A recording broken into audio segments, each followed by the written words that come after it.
నిజంగా మన రేవంత్ సార్కు శుక్రవారము శనివారం వస్తే పండుగ కావచ్చు. ముఖ్యంగా శనివారం వచ్చిందంటే ఇక రంగంలోకి దిగి ఖుషి ఖుషి చేసినే ఉంటుంది కావచ్చు. అంటే దేవుళ్ళ పండుగ గురించి కాదు నేను చెప్పేది, మన తెలంగాణలో అరెస్టులు కేసులు బుల్డోజర్ల గురించి చెప్తున్నా.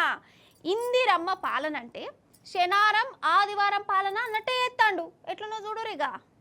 అంతేనోల్లా, శనివారం వచ్చిందంటే చాలు ఎవరు అరెస్ట్ అవుతారో, ఈ సర్కార్ ఎవరిని జైలుకు నూకుతారో, ఎవరి భూమిలో బుల్డోజర్ వస్తుందో, ఎవరి ఇల్లు కూలుతుందో గిట్లనే ఆలోచించడం అవుతుంది. శుక్రవారం సందే జనాలకు భయం స్టార్ట్ అవుతుంది. రేవంత్ సార్ వారు సీఎం అయినాక ఏ ఘనకార్యం చేసినా శని ఆదివారాలే పెట్టుకుంటుండు కదా.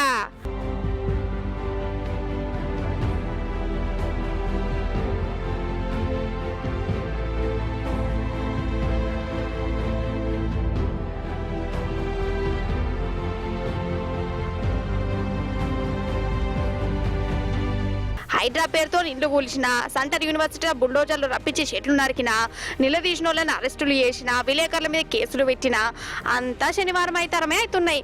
ఎందుకు అంటే 2 రోజులు కోర్టులు బంద్ ఉంటాయి కదా. ఇంకేందిగా ఈ 2 రోజులు కావాల్సిన పనులన్నీ చేయించుకోవచ్చు, కూల్చివేతలు చేసుకోవచ్చు. అగర్సే కోర్టుకు పోదామనుకున్నా కోర్టులు బందే ఉంటాయి. అందుకే ఆరాంసే శని ఆదివారాలే పనులు పెట్టుకుంటున్నానని అంటురు.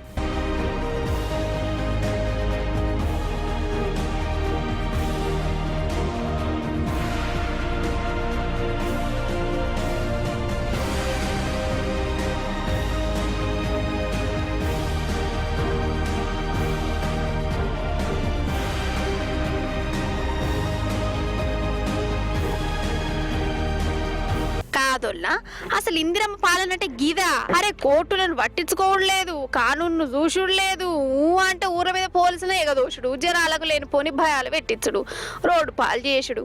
ఏంది అసలు? అగర్ సార్ చేసే పనులలో నియతే ఉంటే కోర్టులు బంద్ ఉన్నప్పుడు ఎందుకు చేస్తాడు? అంతేనా కదా? అంతెందుకోల్లా, హెచ్సి ఉద్యమం చేసిన వాళ్ళల్లా 54 మంది విద్యార్థులను అరెస్టు చేసిరు. వాళ్ళు ఇప్పుడు ఏడున్నారో ఎవరికో తెలియదు. అసలు కేసులే పెడతలేమని బట్టి సార్ అంటే మరి విద్యార్థులు ఏమైనట్టు? ఇక రేవంత్ సార్ వచ్చిన కాన్సెలి బొచ్చడి మంది లేఖర్ల మీద కేసులు అయినాయి, నిలదీసినందుకు అరెస్టులు చేసిరు. గీదా ప్రజాపాలన అంటే? గిట్లుంటదా కంచెలేని ప్రభుత్వం అంటే? గిట్లనే కోపానికి అత్తారుల్లా.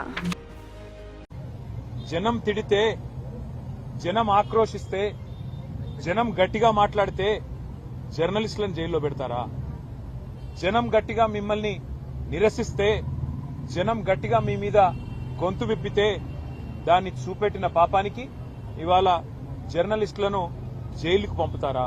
ఇప్పటికీ రేవంత్ రెడ్డి గారి ప్రభుత్వం వచ్చిన తర్వాత ఈ రాష్ట్రంలో ఒకరిద్దరు కాదు, వీళ్ళందరినీ కూడా జైలుకి పంపించారు.